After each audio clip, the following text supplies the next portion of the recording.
जय गुरुदेव स्टूडेंट्स। देखिए बेटा, कोनिक सेक्शन में जो फोर्थ टॉपिक है आपका हाइपरबोला, वो सेम है जैसे इलिप्स का है। जैसे इलिप्स में पढ़ा है मेरे से, हाइपरबोला में सिर्फ एक दो पॉइंट्स डिफरेंस है उससे। तो वो ये टॉपिक जो है ये आप इसी वीडियो से कंप्लीट कर लेना, बिल्कुल सेम है, कोई डिफरेंस नहीं है। जैसे इलिप्स के केस में आप सम ऑफ द डिस्टेंसेस लेते थे टू फिक्स पॉइंट से, that distances always remains constant. Hyperbola में उन डिस्टेंसेस का सम नहीं लेते, हम क्या लेते हैं, डिफरेंस लेते हैं। जैसे सपोज इस P1 पॉइंट का F2 से डिस्टेंस हो गया P1 F2 और F1 से हो गया P1 F1, तो इनका difference P1 F2 minus P1 F1 is equals to बराबर होता है किसी दूसरे पॉइंट से। P2 ले लिया पॉइंट, उसका डिस्टेंस हो गया P2 F2 minus P2 F1 minus P2 F2, क्योंकि बड़े से छोटा डिस्टेंस माइनस करोगे। तो इन्हीं सेट ऑफ पॉइंट्स को P1 P2 P3 ऐसे यहाँ पे P4 P5 ऐसे सेट ऑफ पॉइंट्स के जिनका difference of the distances from the two fix points always remains constant. देखो बराबर हैं, P1 F2 minus P1 F1 is equals to P1 F1 minus P2 F2 is equals to P3 F2 minus P3 F1।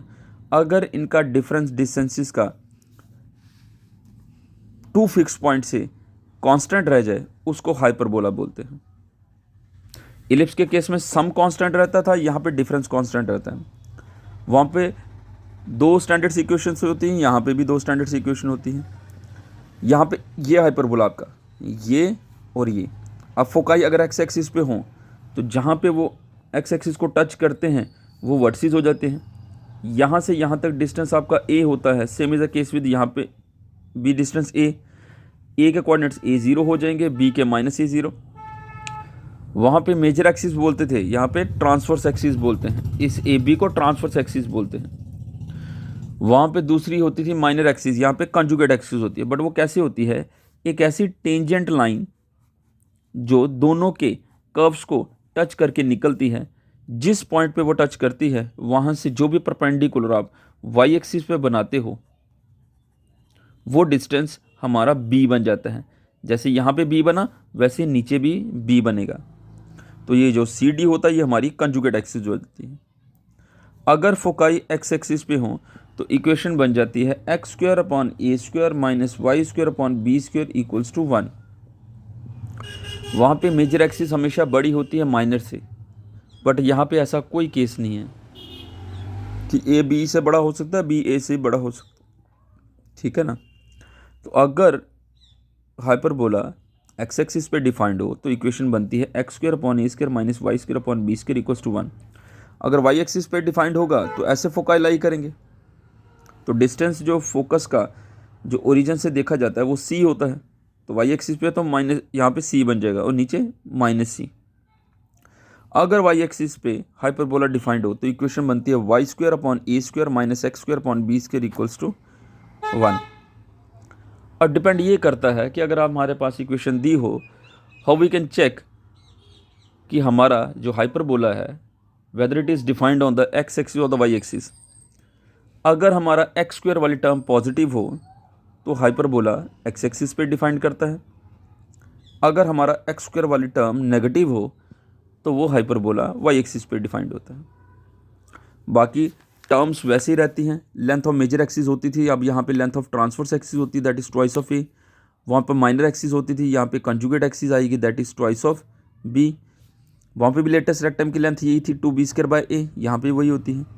वहाँ पे relation हमारे पास क्या होता था, c square is equals to a square minus b square. यहाँ पे relation होता है c square is equals to a square plus b square. Eccentricity वहाँ पे भी क्या होती थी, c बाय ए, बट यहाँ वहाँ पे इसेंट्रिसिटी हमेशा 1 से छोटी होती थी। क्यों, जो c होता था वो a से क्या होता था, छोटा होता था।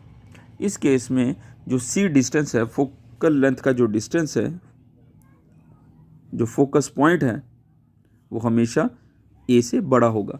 दैट्स वाई c बाय ए हमेशा 1 से बड़ा होगा। फर्स्ट से 6 तक क्वेश्चंस वैसे ही हैं जैसे आपने इलिप्स में पढ़े थे। हमारे पास सारे पॉइंट्स निकालने हैं, फोकाई के, वर्टिसेस के, length of latus rectum, eccentricity.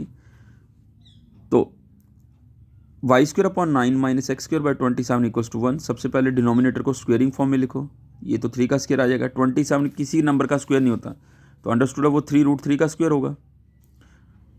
अब हमेशा डिनोमिनेटर में पहली टर्म ए स्क्वायर होती है, तो ए आ जाएगा 3, बी आ गया 3√3।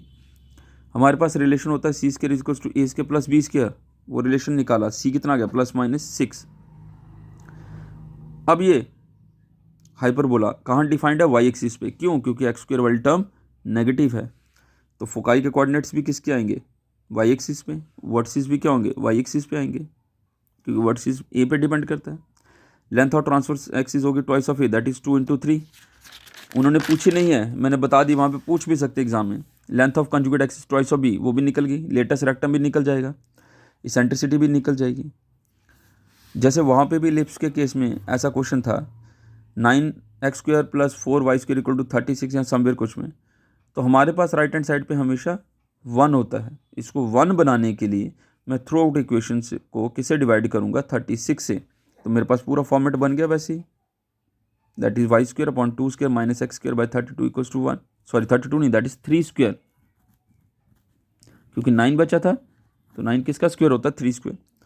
फिर कंपेयर करोगे इसको, y² / a² - x² / 3² = 1, तो a आ जाएगा 2, b आ जाएगा 3, वहाँ से c निकाल लेंगे और बाकी सब पॉइंट्स आप वैसे ही निकालो। इलिप्स के केस में भी आपके पास 3 क्वेश्चंस होते थे सेम, यहाँ पे भी वैसे ही है। 7th 8th 9th में देखो वर्टिसेस और फोकाई दिए हैं, and we have to construct a equation of a hyperbola. We have to construct an equation of a hyperbola. हमारे पास क्राइटेरियाज दिए गए हैं जिनको पढ़ के हमें हाइपरबोला की कंडीशंस निकालनी, इक्वेशंस निकालनी है। वर्टिसेस आपके +0 ± 3, फोकाई 0 ± 5। फोकाई वर्टिसेस को देख के पता चल जाता है कि हाइपरबोला कहाँ डिफाइंड है, दैट इज वाई एक्सिस पे। वर्टिसेस ए रिप्रेजेंट करता है, foci c, relation c square equals to a square plus b square से मैंने बी स्क्वायर निकाला। तो अगर इलिप्स हाई वाई एक्सिस पे डिफाइंड होता है, उसकी इक्वेशन होती है y² / a² - x² / b² = 1। तो मैंने क्या किया, वैल्यू सब्स्टिट्यूट की, निकल गया। 10th 11th में भी सेम है, फोकाई दिया है, ट्रांसफर एक्सिस की लेंथ और कंजुगेट एक्सिस की लेंथ दी है। मैंने 11th चूज़ किया, फोकाई दिया है, दैट मीन सी मिल गया। कंजुगेट एक्सिस की length that is twice b मिल गया। 24 वहाँ से बी निकल गया, सी भी निकल गया। अगेन रिलेशन को यूज़ करके a² निकाला। फोकाई वाई एक्सिस पे है, अंडरस्टूड है, इलिप्स की इक्वेशन वाई एक्सिस पे डिफाइंड होगी, वैल्यूज पुट करके निकाल दिया उसको। 12 13 भी सेम है, फोकाई दिए 0 ± 4 0, लेटेस्ट रेक्टम 12 दिए, लेटेस्ट रेक्टम का फॉर्मूला होता है 2b² / a, वहाँ से मैंने b² निकाला।